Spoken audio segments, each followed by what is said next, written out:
కృపా సత్య సంపన్నుడా, దయగల యేసు రక్షకుడా, మా మంచి గొప్ప కాపరి, మా పరిశుద్ధ ఆత్మ తండ్రి, మీ పాదములకు వందనములు మేము చెల్లిస్తుంటున్నాం.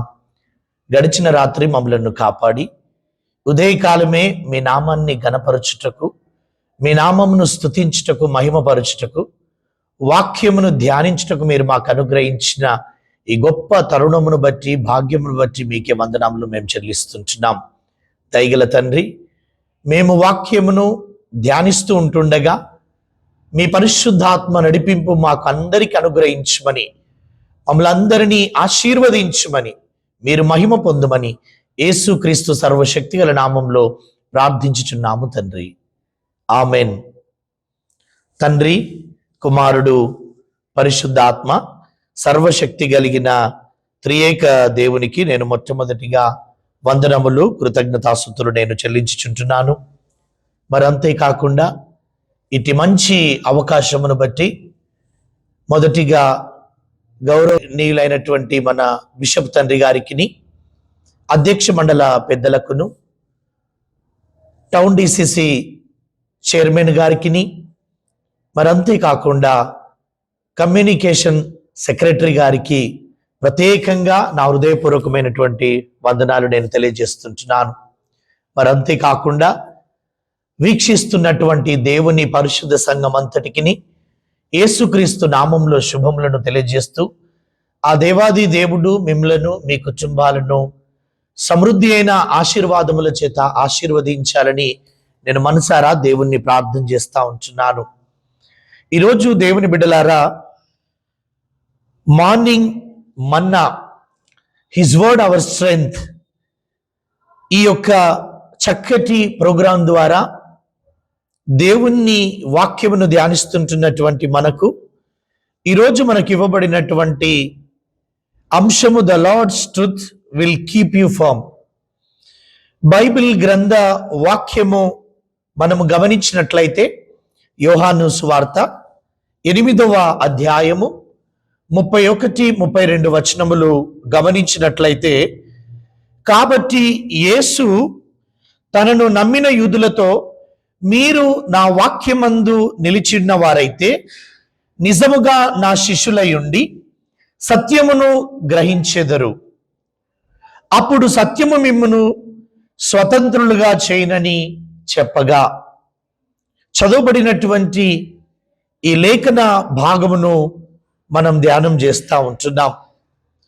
సత్యమును గురించి మనము ఆలోచిస్తున్నటువంటి తరుణంలో యేసుక్రీస్తు ప్రభువుల వారు ఈ వాక్య భాగంలో చాలా ప్రాముఖ్యమైనటువంటి 4 విషయాలను చాలా బలపరుస్తూ మాట్లాడినట్లు మనం చూస్తాం. మొదటి విషయం మనం ఆలోచించినట్లయితే నిజమైనటువంటి శిష్యత్వం, ట్రూ డిసైపుల్షిప్. నా వాక్యమందు నిలిచిన వారైతే, వాక్యమును నమ్మి ఆయన వాక్యమందు నిలిచిన వారితో మాట్లాడుతున్నటువంటి సందర్భాన్ని మనం చూస్తూ ఉంటున్నాం.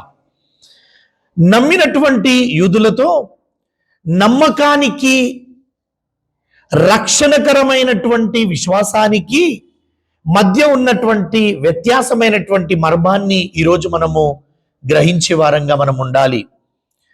మనము గ్రీకు మూల భాషలో గమనించినట్లయితే యోహాను సువార్త 8వ అధ్యాయం 31వ వచనంలో మనము గమనిస్తే ఇక్కడ 2 రకాలైనటువంటి విశ్వాస సంబంధమైనటువంటి పదాలు ఉపయోగించినట్లు మనం చూస్తా ఉన్నాం బైబిల్ గ్రంథంలో. మొదటిది పిస్టావో యేస్ అనేటటువంటి పదాన్ని ఉపయోగించినారు. అనగా క్రీస్తులో సంపూర్ణంగా ఆత్మను సమర్పించుకునేటటువంటి రక్షణకరమైనటువంటి విశ్వాసం. రెండవ విశ్వాసము మనం ఆలోచిస్తే పిస్టావో అనేటటువంటి పదాన్ని ఉపయోగించినారు.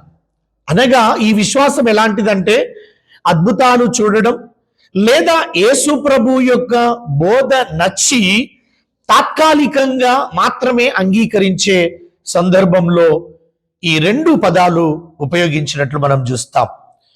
యేసు ప్రభువు ఈ అధ్యాయంలో ఈ సందర్భంలో మాట్లాడుతున్నటువంటి యూదులు, ఆయన శిష్యులు రక్షణ తాత్కాలికంగా నమ్మినటువంటి విశ్వాసులతో మాట్లాడుతున్నటువంటి సందర్భం.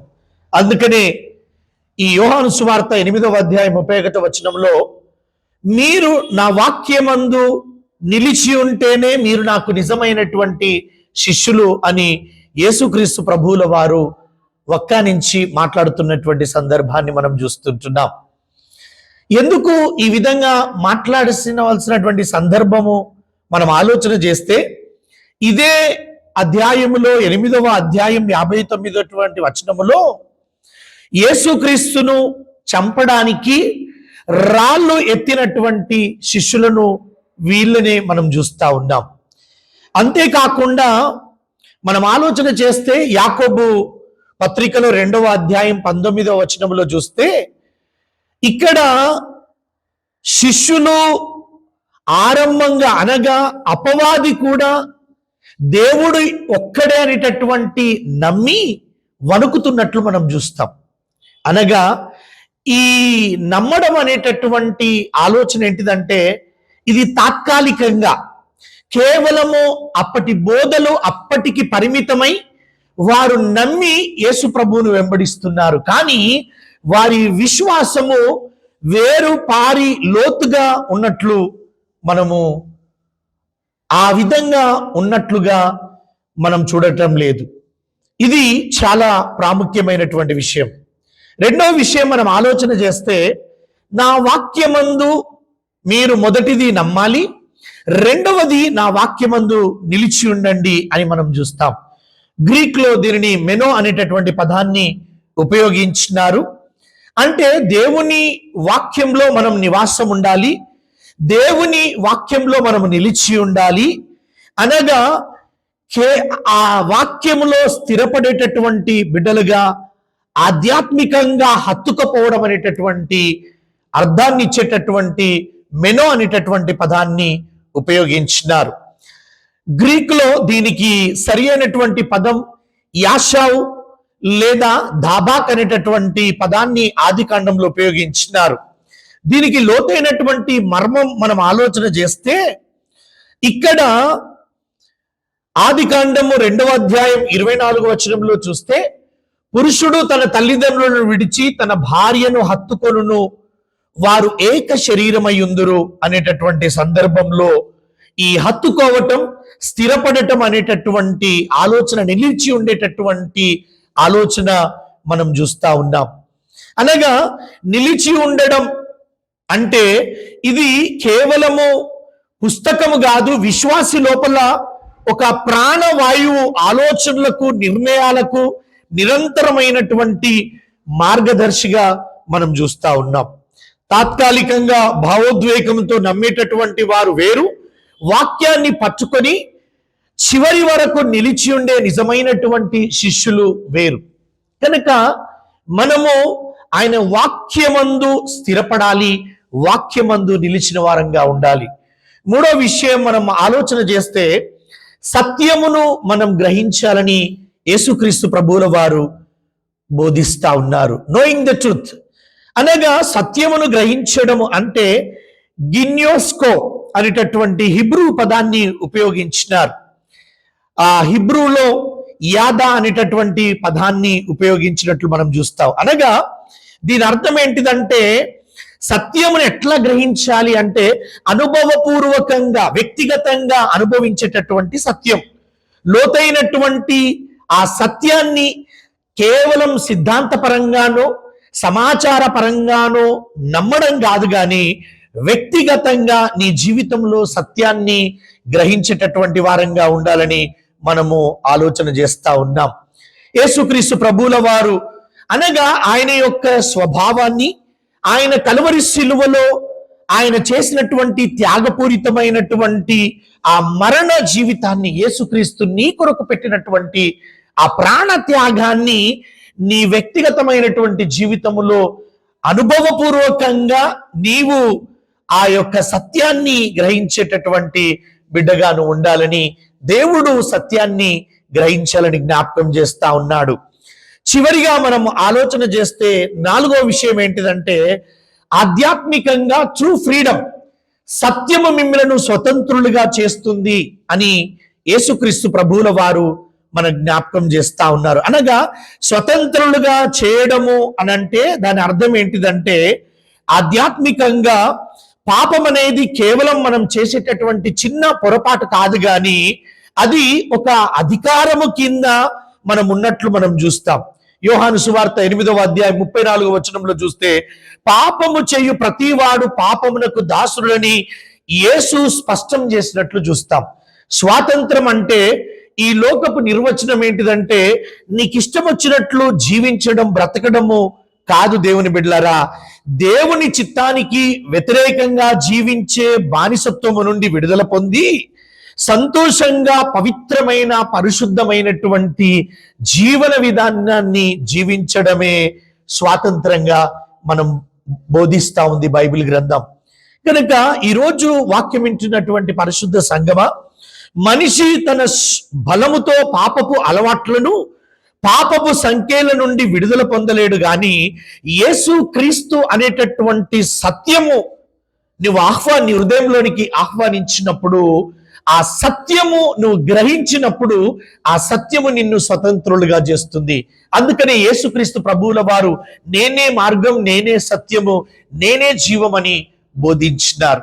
కనుక ఈరోజు వాక్యం వింటున్నటువంటి దేవుని పరిశుద్ధ సంగమా, దేవుని బిడ్డలారా, మనము ఈరోజు ఈ ధ్యానాంశమును ఆలోచిస్తున్నటువంటి మనము ప్రభువు యొక్క సత్యాన్ని గ్రహించి వాక్యమందు నిలిచి మనము పాపము నుండి విడుదల పొంది క్రీస్తు అనుగ్రహించేటటువంటి స్వతంత్రులుగా మనము జీవించేటటువంటి బిడలంగా ఉండాలని ఈరోజు మనమందరం కూడా పరిశుద్ధాత్మ చేత జ్ఞాపకం చేయబడతా ఉన్నాం. త్రియేక దేవుడు ఈ మాటలు మన వినికిడిలో ఆశీర్వదించునుగాక. ఆమెన్. ప్రార్థన చేద్దాం. కృపా సత్య సంపూర్ణుడా, దయగల తండ్రి, పరిశుద్ధాత్మ దేవుడా, మీ పరిశుద్ధమైన పాదములకు వందనములు, కృతజ్ఞతాస్తుతులు చెల్లించుచున్నాం. ఈరోజు వాక్యము ధ్యానిస్తున్నటువంటి నీ పరిశుద్ధ శ్రేష్టమైన పవిత్రమైనటువంటి సంఘము కొరకు ప్రార్థిస్తున్నాం. వాక్యము ద్వారా ఈరోజు ప్రభు తండ్రి హెచ్చరింపబడుతున్నటువంటి ప్రతి బిడ్డను మీరు దర్శించి ఆశీర్వదించమని మేము ప్రార్థన చేస్తుంటున్నాం. మీరు దీవించమని ప్రార్థిస్తుంటున్నాం. వాక్యములో ఎదిగింప చేయమని ప్రార్థిస్తున్నాం. నీ అద్భుతమైనటువంటి వాక్యంలో వారు నిలిచిన్న వారై స్వాతంత్రము, మీరిచ్చు స్వాతంత్రములో బహు సంతోషము గలవారై జీవించుటకు మీ కృప దయచేయమని, తద్వారా మీరే మహిమా ఘనత ప్రభావాలు పొందుకొనుమని నజరుడైన యేసుక్రీస్తు సర్వశక్తిగల నామంలో ప్రార్థించుచున్నాము తండ్రి. ఆమెన్. తండ్రి, కుమారుడు, పరిశుద్ధాత్మ సర్వశక్తిగలైన త్రియేక దేవుడు మనల్ని, మన కుటుంబాలను, ఆయన శ్రేష్టమైన పరిశుద్ధ సంఘం అంతటిని ఆశీర్వదించి దీవించి కాపాడును గాక. ఆమెన్.